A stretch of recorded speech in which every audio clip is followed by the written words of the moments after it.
The day has finally arrived. After literal weeks of preparation and literal months worth of fighting with my shark, it's finally here. I'm hosting my first ever hybrid event. The final 16 in my own little tournament for Bruce's Battles. First of all, I want to say a huge thank you to everyone who is participating in this tournament. It is genuinely amazing and an honour that I get to do something like this. Not many can say they do. And with any luck, we can make this tournament extremely popular. Oh, and by the way, hope you enjoyed the little intro for at the start of the video. In case you didn't know, that song is titled Boom Baby. So, this episode of Bruce's Battles, episode 20, won't actually have any battles per se. It'll mainly be a video of me covering each of the combatants, going over their genome and their strengths in the battle when it comes to beating Bruce. So, without any further ado, let us start with the first hybrid in the top 16, Hector. This was a very interesting case submitted by Dinosaur King 999. A giant mantis shrimp stationed in the Baltic Sea that Bruce must have missed the first time he was there. And it's easy to see why. This little guy is a master of ambushing and disguises. And also props to the creator who managed to make one of the probably most useless contributors functional. Because mantis shrimp, as we all know, has a huge amount of drawbacks when put on a hybrid. But in this way, it actually works. Using the peacock mantis as the base genome, as well as Jackalopterus, Anomalocaris, lobster, blue-spotted stingray, purple sea urchin, and bobbit worm. I've got all the genomes for all your hybrids listed on my phone, so I'm just going to have to read through them, so bear with me on that. This guy might not be the biggest, in fact he's less than half the size of Bruce now, even before he got the size buff. But he is still surprisingly fast and manoeuvrable, as well as an expert of ambushing. Bruce may be able to detect something in the sand, but he may not be able to detect exactly what it is until it already pops out and starts throwing haymakers. And the sheer strength that a mantis can pack behind those giant fists means that Hector can square down with the best of them. Next we have our first team submission, designed to fight both Bruce and Chuck, the Sea Dragon Warriors. This team doesn't have a name per se, but it was submitted by Corey, and was known as Spyro 2.0 and Cinder. Don't ask me what happened to the 1.0 of Spyro, because I don't know. Seems like even the creator doesn't know. So anyway, these hybrids are more or less identical. Both use short fin Mako for the base, and have pretty similar contributors. Spyro 2.0 possesses Onchopristis, Arapaima, Helicoprion, red-bellied piranha, Dunkleosteus, and Atlantic bluefin tuna. Cinder is more or less the same, except doesn't have Onchopristis and swapped out red-belly piranha for the black piranha. With having more or less the exact same genome, there's very little room for self-destruction. These two can work together incredibly well, possibly better than even Chuck and Bruce. And with their fast strategies and unique method of attacking, being those unique Helicoprion-style jaw saws, means that they could do some deadly damage. It'll be like watching a couple of surgeons at work, except only more blood and less qualifications. If Bruce or Chuck manage to get hit by those jaws, it will be sore. No pun intended. Wow, things look so much better in the light. Anyways, hybrid number 3 was actually the last hybrid to be submitted into the tournament. Gamera. This is our first returning geneticist coming for round 2. After their doppelganger, Bruce, this hybrid is also called Bruce, ended up failing to kill my Bruce. So they ended up going back to the drawing board and making a much more original and effective hybrid. The genome consists of Archelon for the base, alligator snapping turtle, leatherback sea turtle, hawksbill sea turtle, saltwater crocodile, big-headed turtle, Humboldt squid, giant Pacific octopus, channel catfish, arapaima, gumboot chiton, and poison dart frog. The number of turtles in this hybrid provide a decent amount of congruence, as well as providing a strong shell, powerful flippers, and a tough armoured head with a deadly bite, enhanced further by the saltwater crocodile, as well as the gumboot chiton, which is a mollusk similar to the limpet. It will serve to enhance the beak and the shell with magnetite, to give this hybrid even more strength when it comes to clamping down on my shark. Hybrid number 4 was actually a hybrid that Bruce was originally going to face after Jormungandr, Minuano, created by Grey Sharky Boy. This was one of the creators who ended up debunking a lot of Vex's issues before creating a hybrid of his own to counter him, which Bruce was originally going to face alone in the Amazon River. But this creature can easily function well in all sorts of different environments, as it also has the highest number of contributors in the genome, with 13.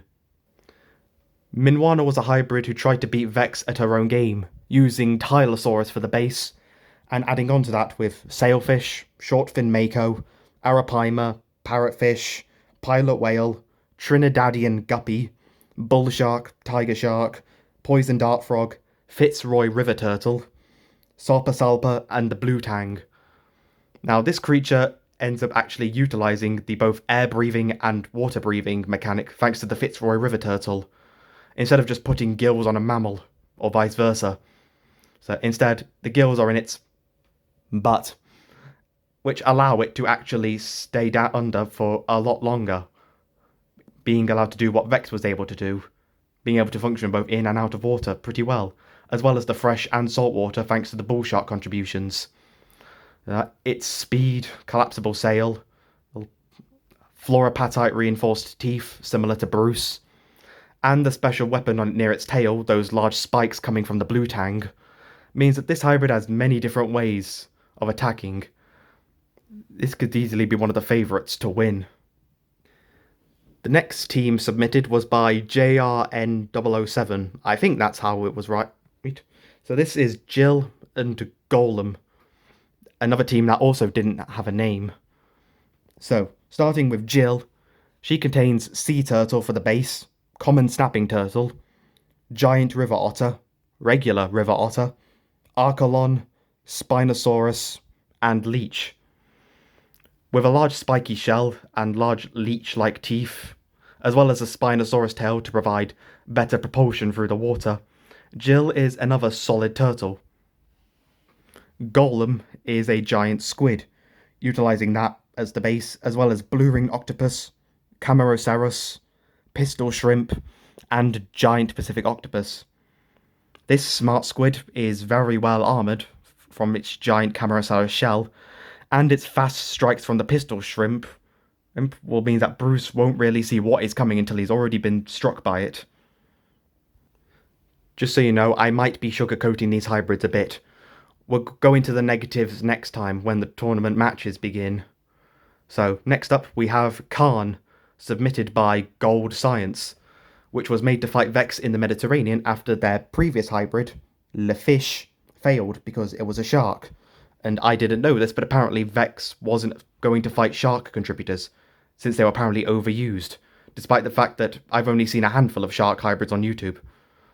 But anyway, Khan consists of Prognathodon as the base, marlin, basilosaurus, sailfish, alligator gar, lamprey, sand tiger shark, Tylosaurus, bottlenose dolphin, and bull shark. This is an interesting one. Marlin was mainly used not for the speed, but rather for its eyes, allowing it to see much better than quite a few of the contestants in this hybrid competition. It being a mosasaur around the same size as Bruce, only around a ton heavier, means that it is surprisingly effective, and those bull shark teeth, while not as effective as Bruce's teeth when it comes to chomping through armour, they can still deal a significant amount of damage.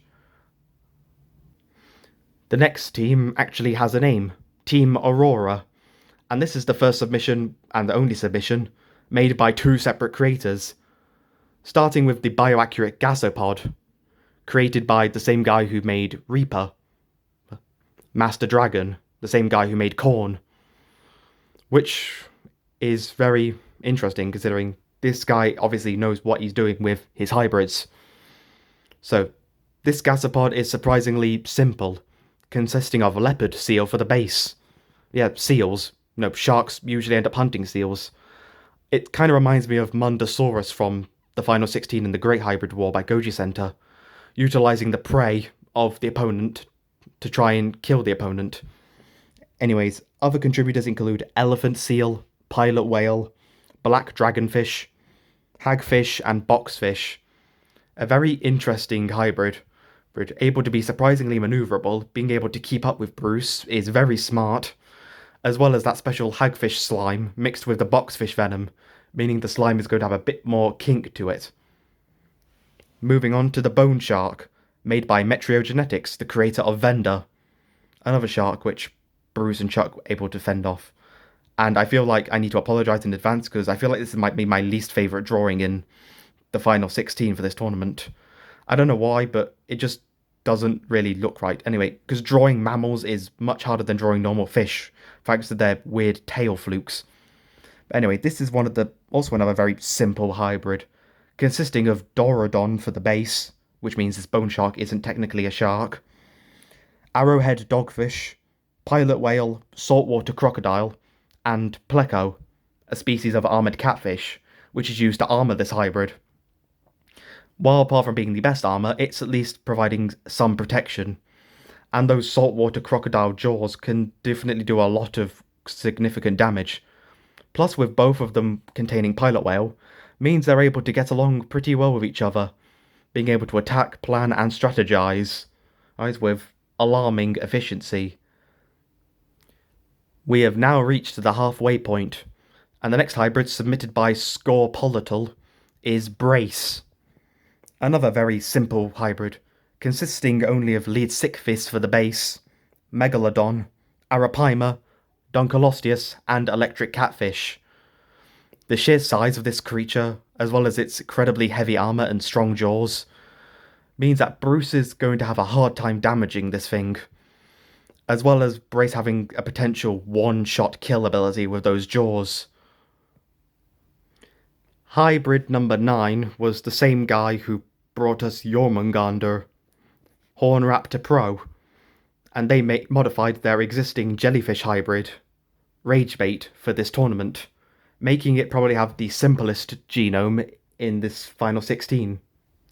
Ragebait only has 4 contributors: box jellyfish for its venom, Irukandji jellyfish for its eyes, as well as the ability to spray venom onto the bell, and a slight hint of psychological trauma with the Irukandji syndrome, giant phantom jellyfish to survive in deeper waters, and the lion's mane jellyfish as the base genome, making this creature get incredibly big, with a deadly sting. I mean, there's no real place for Bruce or Chuck to attack this thing without getting a nasty sting, because even if they may be immune to a lot of venoms, that doesn't mean a sting is still not going to cause pain, because it absolutely will. And now with an added hint of psychological trauma. Hybrid number 10 is Corto, submitted by Jurassic Tex 30. And at first glance, it seems like a Kamikaze clone. And it is, kind of, since it features pretty much all the same genome of Kamikaze, except switching the base from giant to colossal squid. But Corto does have some differences to prevent her from just being a rip-off of Kamikaze, such as giant Pacific octopus for intelligence, cuttlefish for camouflage, box jellyfish for even more poison, red lionfish for added stingers on the sides to protect its face, and hollow-cheeked stonefish for even more poison to squirt out of the spikes. This creature is essentially a huge pina colada of pain, in multiple different kinds of venom contributing over its entire body, meaning there's no real way to attack this thing without getting a nasty dose of poison in you. Time to look at one of the biggest, or arguably the biggest hybrid in this competition, Abyssian, created by Beast Lab Chronicles to essentially function as a bio-accurate Tiamat, utilising the moray eel as the base, and adding onto it with cuttlefish, barracuda, arapaima, Dubois sea snake, stonefish, sailfish, ichthyosaur, they didn't say what kind of ichthyosaur, just ichthyosaur, orca, lemon shark, and European eel. This creature is a menace, armoured with the Arapaima scales and stonefish spines, which means not only is it hard to get into, it's also so poisonous, as well as containing the poisonous bite from the sea snake with those large barracuda-like teeth and eyes to allow it to see better. Even if it gets injured, the lemon shark's blood clotting abilities will prevent him from bleeding out, and those large ichthyosaur-like fins will help it move through the water much faster, even helping it to perform its own finishing move, the coil, basically wrapping around its opponent and squeezing the life out of them. Just like the real Tiamat from the Monsterverse.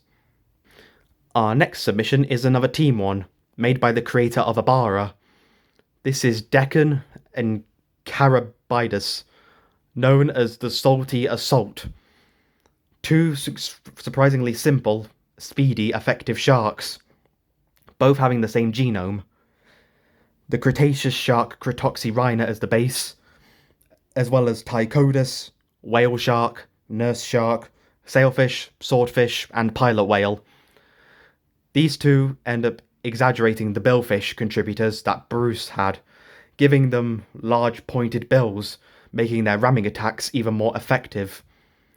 And with Carabidus being the female, she is the larger one, reaching pretty much the same size as the new improved Bruce. But both of them are still able to pretty much get to the same speeds, which means Bruce won't really be able to run back and try and attack again without having these two hot on his tail, and Chuck may also struggle to keep up given how he was not made to be a speed machine. Next up we have one of the more intimidating hybrids in the top 16, Electroterror Abyssus, meaning electric terror of the deep. Created by Ukrainezilla as a way to fight Vex, this thing is truly a menace. And to quote Heavy, in the words of Bruce, "I fear no man, but that thing, it scares me, mates. It really does." Consisting of the Hoffman Mosasaur as the base, Titanoboa, Arapaima, Thresher Shark, Red Lionfish, Geographic Cone Snail, Humphead Parrotfish, Dinosuchus, Sperm Whale, and Electric Eel, because its name is Electroterror Abyssus and it's got to stay on brand. The multiple different contributors give this creature a large array of weapons to attack with. Those lionfish fins, with the cone snail venom, a large Thresher Shark tail made for whipping opponents, its long body, making it over 50 feet long, and its strong jaws full of the fluoropatite reinforced teeth, making its bites even more lethal. Coming up next is Thor, who shares a lot of similarities with Hector, as he also uses Peacock Mantis for the base, but has a lot of differences, including his genome, consisting of bobbit worm, bootlace worm, Anomalocaris, American lobster, scalyfoot gastropod, cot starfish, cone snail, and cuttlefish. The big difference is quite literally a big difference. This thing is a lot bigger, reaching up to 80 feet in length, making its punches scaled up much more devastating, possibly being able to be like the Mike Tyson of this fight and KO in a single hit. Our final hybrid team was submitted by Sean Kelly, who made Dreadlock, formerly known as Dagon, and Narakos. Starting with Dreadlock, who was essentially an attempt at making a bioaccurate Lagiacrus, except now coloured to look more like the abyssal Lagiacrus from Monster Hunter. It consists of the Purosaurus for the base, Ichthyotitan, Electric Eel, Arapaima, Sperm Whale, Common Snapping Turtle, Blue-Ringed Octopus, Pliosaurus, Limpet, Fitzroy River Turtle, and Elephant-Nosed Fish. This large crocodilian, with it not being able to survive both in water and air thanks to the Fitzroy River Turtle, and its strong jaws full of those pliosaur teeth, means that this hybrid at this sheer size can do a lot of damage. I feel like I'm going to say that by a lot of hybrids, but, have to be positive. for a lot of these hybrids before we tear into their flaws. Then we have Narakos, who was an attempt at making a bioaccurate kraken, also consisting of 11 contributors. Giant squid as the base, along with coconut octopus, cuttlefish, blue-ringed octopus, electric eel, Irukandji jellyfish, limpet, Humboldt squid, blue whale, sea urchin, and blue sea dragon. This thing combines the best of both worlds, having both electricity and venom, which it can deliver into its opponents. And the fact that it's covered in spikes from the sea urchin means that anything trying to bite it will get a nasty surprise. That, and being scaled up thanks to the blue whale, makes this hybrid a true kraken of the deep. And therefore making this both entire team incredibly effective at taking on not just Bruce and Chuck, but potentially the entire pack of Sharkopaths. And now we've finally made it to the last hybrid in the competition. Made by Beginner of Old Worlds, this is Mai, or May, I don't know, call it what you will, consisting of the long-finned pilot whale as the base, along with fin whale, Greenland shark, bull shark, Gentoo penguin, Atlantic salmon, day octopus, sea cucumber, and nudibranch. This hybrid was made to fight Vex near Alaska, and brings a few unique additions, such as the size increase by the fin whale, which means it keeps its size, whilst not having many of the downsides that a blue whale would have. Also, the clever addition of Gentoo penguin, one of the few semi-aquatic animals allowed, for the instinct to tuck its fins into its body, making it much more aerodynamic when moving through the water. As well as the nudibranch, a species of sea slug, adding to specialised venom bits around the eyes to protect them, as well as being able to regenerate lost body parts. But okay, I'm clearly dodging the elephant in the room, and no, I'm not talking about my elephant Mina. It's the mouth, made by a combination of the Gentoo penguin beak, covered in both shark teeth and whale baleen, with the main weapon being those large octopus tentacles, all made possible thanks to the sea cucumber. This is essentially a squid shark, but in this case, squid whale. So, it could definitely be very effective. Be sure to stay tuned after the video is uploaded, because I will soon be posting the official bracket for the tournament, as well as maybe hiring a couple of judges. I'm thinking of hiring 2 extra judges, and I already have one in mind. If the creator of Chuck wants to help me judge the hybrids, he's more than welcome to, which means there's still one spot open. So if anyone who isn't participating in the tournament, because I don't want any bias, wants to judge, then by all means feel free to come and help judge, because we all know I'm going to need it, because I have a lot of hybrids to start judging, and with the bracket coming out soon, it means that you'll know who you're up against. Although, the next few battles probably won't be coming until the end of the week, since I do have another hybrid in the works that I want to reveal. And let's say this one has been in the works for a long time. And by that I mean like less than a couple months. But still, it's something, right? Anyways, to everyone participating, thanks again for participating, and I wish everyone in this tournament the very best of luck.